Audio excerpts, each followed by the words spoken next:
Et bon appétit à tous, bonjour. Donc, puisqu'on est dans le mois de Hadar et on avait commencé déjà hier à montrer un petit peu le côté joyeux de Hadar, et la fin dit même, dès que Hadar arrive, on rajoute dans la joie. On va parler un petit peu de la simha, de la joie. Comment provoquer la joie? Qu'est-ce que la joie? Qu'est-ce que la véritable définition de la joie? Est-ce que cela veut dire de sauter de joie, de sauter au plafond? Ou qu'est-ce que véritablement la joie? C'est ce que nous allons voir. Déjà, ce que nous savons, c'est que la joie doit être progressif, puisque Marbim Bessimha, ce que l'on rajoute, ce que j'ai au début, c'est la joie, et puis tous les jours, c'est un petit peu plus par rapport à la veille. Aujourd'hui, la joie d'aujourd'hui doit dépasser celle d'hier, et demain, on doit dépasser celle d'aujourd'hui, et ainsi de suite. La Torah nous dit comme ça, Vehaya Bayom HaShishi, ça sera le vendredi, concernant les préparatifs de Shabbat.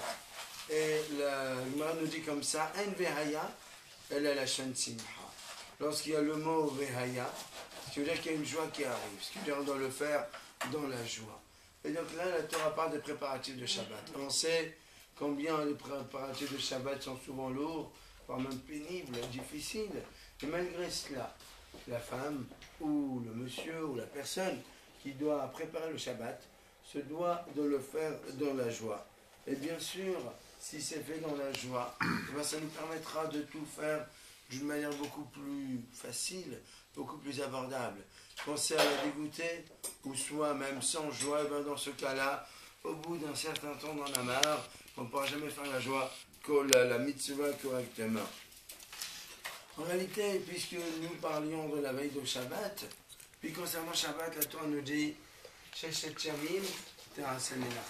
pendant 6 jours, le travail sera fait.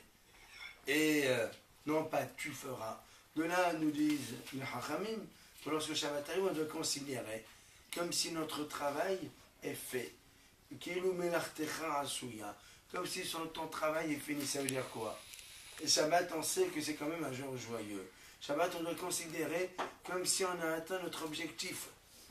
La simha nous fait dire que même dans un moment difficile et qu'on est en train de batailler pour quelque chose, au moment de la bataille, on doit être déjà plein de bonne humeur et plein de foi. Donc, qu'on va réaliser ce qu'Hachem nous a demandé de faire. Tout comme Shabbat, où son travail n'est pas fini, son dossier inachevé, son dossier n'est même pas fini, il n'a pas fini ce qu'il a à faire, on lui dit hey, stop, Shabbat, considère comme si tout est fait, donc de manière à ce que tu as, comme si ton objectif était atteint. La simha doit arriver d'un stade où la personne, elle a une tranquillité d'esprit, où il n'y a rien qui la triste. Elle sait que finalement, on verra après que la simha, la joie, découle de la foi en Dieu. La personne qui est consciente que tout vient d'Hachem, en aucun cas, elle peut s'attrister, puisqu'elle sait que tout vient d'Hachem. Et on a tout à gagner en étant joyeux, en étant de bonne humeur. On sait qu'on nous dit comme ça, il y a plusieurs choses qui provoquent une vieillesse anticipée. Parmi cela, le stress, parmi cela, les soucis des enfants, donc parmi cela, les problèmes familiaux avec sa femme ou autre, et le manque de satisfaction des enfants aussi. Le prophète Samuel, la Torah nous dit qu'il était rapidement vieux, alors qu'il a vécu que 52 ans. Donc on le considère comme vieux déjà quelques années avant cela. Pourquoi? Comme il avait des soucis avec ses enfants. Et bien les soucis provoquent une vieillesse anticipée. Cela veut dire celui qui arrive à gérer son stress, à gérer ses soucis, à gérer dans toutes ses difficultés, et bien dans ce cas-là, il ne va pas vieillir rapidement. Et c'est la raison pour laquelle la simha, en réalité, ça ne veut pas dire une joie où on s'éclate, on fait n'importe quoi. Ça doit être une joie réfléchie. Une joie réfléchie lorsque nous prenons le mot besimha, qui veut dire dans la joie. C'est les mêmes mots en hébreu que mahashava. C'est les mêmes lettres. Ce qui veut dire qu'une joie se doit quand même d'être réfléchie. David Amer dit dans le Teilim, Evdu et Hashem besimha. Servez Hashem dans la joie. Ça veut dire quoi? Dans la joie, bien sûr, mais en travaillant, ce qui veut dire non pas une joie de n'importe quelle manière. Mais c'est vrai que parfois, lorsqu'on est de bonne humeur, sans aucune raison, ça provoque de la joie. Mais ça ne doit pas se limiter à cela. Lorsque c'est une joie qui est de n'importe quelle manière, on sait très bien que nos sages nous disent comme ça, Siman Shote Gilou Shenaim. Un signe de folie, c'est le fait de dévoiler ses dents. Cela veut dire que la personne qui rigole tout le temps, c'est un signe de folie. Ça ne veut pas dire qu'il ne faut pas rigoler, mais ce qui veut dire la personne que vous voyez dans la rue rigoler pour aucune raison, c'est qu'il y a un problème dans les neurones, donc il faudrait qu'elle voie lorsque le problème arrive. Et ce qui veut dire que le simha se travaille. Si on a une simha, une joie, donc sans se travailler, eh bien, dans ce cas-là, ce n'est pas possible. Ou également, avodah bli simha, c'est-à-dire le service d'Hachem sans joie, aussi ce n'est pas possible. Il faudrait qu'il y ait du service, du travail, et à la fois de la joie. Mettre de la joie dans ce que nous faisons. Être joyeux pour rien, c'est bien déjà, mais ça n'ira pas très loin. Maintenant, à tel point que la Mishnah nous dit comme ça, dans Pirkei Avot, quelle est la personne qui est riche? Celle qui est heureuse de sa part. On ne dit pas ici celle qui est satisfaite, ou celle qui se suffit de peu, mais heureuse, ça veut dire quoi? Il doit considérer, voilà, de ce que j'ai, je suis heureux, non pas satisfait. Parce que la véritable simha fait en sorte que tout ce qu'Hachem envoie, il est heureux, tout ce qu'il gagne, tout ce qu'il a, et donc ça doit lui provoquer une simha, une véritable joie. Maintenant, il y a des cas dans lesquels la joie est à bannir. En aucun cas, on peut se permettre de se réjouir du mal de l'autre, même si c'est notre ennemi. On doit respecter nos ennemis. La personne qui se réjouit de la faiblesse de l'autre, eh ben, le mal peut retomber sur lui-même.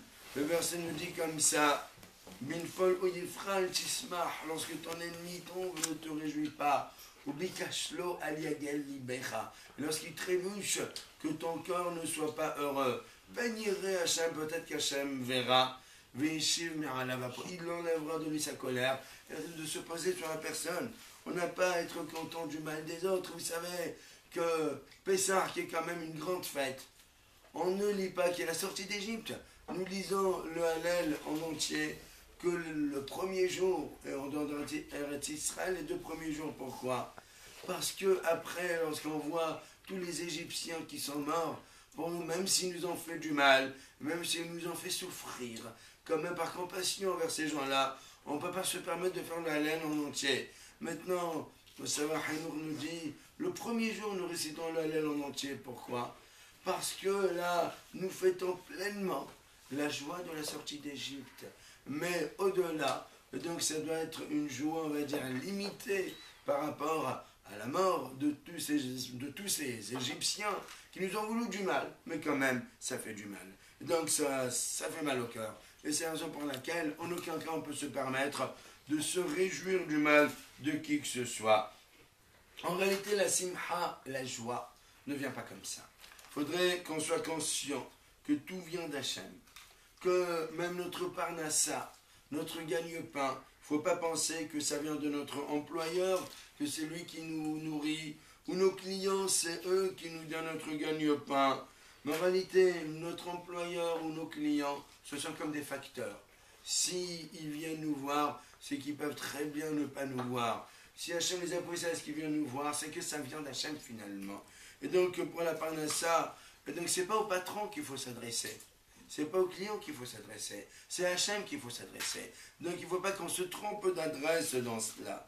Donc, à tel point les commentateurs nous donnent un exemple simple. Hachem il est devant. Et tout derrière, donc il y a une file de personnes qui avancent. La personne qui est devant, elle voit bien, elle avance. Ceux qui sont derrière, ils ne voient même pas ce qui se passe. Mais quand même, ils avancent. Ils suivent la file.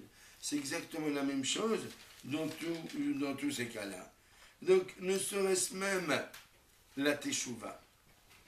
Quand on croit la teshuva, c'est quand même un remords. On peut être triste. Même la teshuva doit être faite besimha, dans la joie. Comme nous disons, il doit être Hachem besimha. Servez Hachem dans la joie. Ce qui veut dire même, concernant la teshuva, Et d'ailleurs, la loi nous dit comme ça dans Ta'anit, il n'y avait pas de jour aussi joyeux pour Israël comme le 15 Av et comme Yom Kippourim. Et la loi se dit Yom Kippourim. Je comprends que ce soit un jour joyeux parce que c'est le jour du pardon. Mais qu'est-ce qui en sort de cela? Yom Kippour, avec tout le côté hostile que nous lui connaissons, c'est quand même un jour joyeux. Ça veut dire quoi? Même la Teshuvah doit se faire dans la joie. La Teshuvah, on ne voit pas ce qui a été fait, mais on voit ce qui sera fait. Ça, c'est la véritable simha de la Teshuvah. Donc, on va continuer demain. Donc, je vous rappelle que les repas sont servis tous les jours à partir de 12h30, le shiur à 13h15 et puis Minha à 13h30. Allez, on va faire un